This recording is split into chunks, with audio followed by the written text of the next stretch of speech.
Hi guys, magluto tayo ngayon guys ng squid adobo.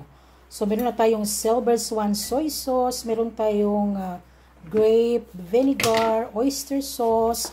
Tapos ito guys, nilinis at iniwahiwa ko na maliit ang squid calamari. Tapos meron tayong onion, 1 chicken cube at saka yung green hot pepper guys. So dito sa casserole meron din tayong olive oil. So igigisa natin yan guys. So, malinis na yung kamay ko, guys, ha. So, ito yung dinner namin ngayon, guys. Don't eat that one, Lilia. It's raw pa, be. Yung anak ko nagbibiro, guys. She's just making joke with us.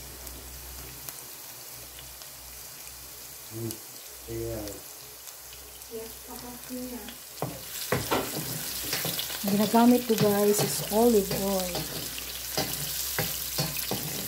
Aliyah, can you please open the soy sauce, vinegar, and oyster sauce? Okay.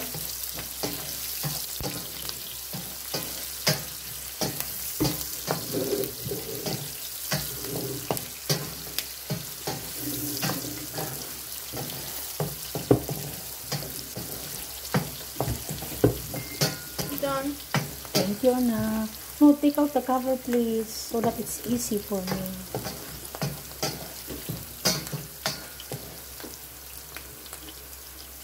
Tapos, guys, ilalagay na natin yung malinis natin na squid calamari. But I don't worry, guys, I just use my hand because I already clean my hand.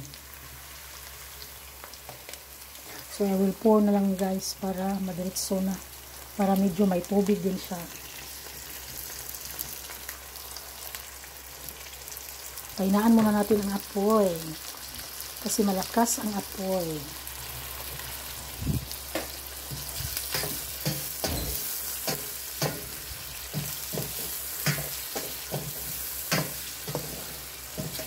Ano na siya guys, yung malinis na squid na guys ba? Kaya nga hinwarawa ko ng maliit kasi hindi makakain ng asawa ko guys kapag malaki yung hiwa guys. Kasi alam mo na bakit. Walang ipin.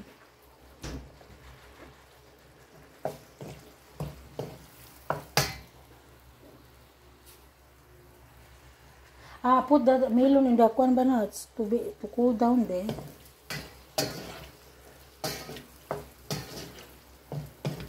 So, ilagay natin din guys ang chicken cube. Kahit anong luto ko guys, may chicken cube talaga yan. Tapos, ilagay na natin yung green hot pepper na hiniwa natin ng slice into thin slice. Tapos, lagyan na din natin ng vinegar.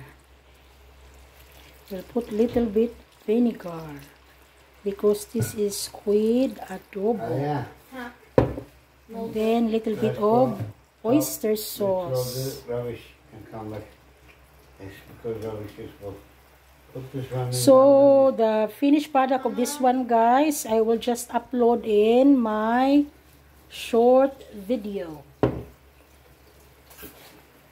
So I will just put also little bit of soy sauce. Put which one underneath? And then I will just let it to be boiled for about 15 minutes or until the squid will become soft. And you have to check guys. So this is it guys. And I will upload it, the finished product, in my short video. And I have also newly cooked rice because rice is life. Bye guys.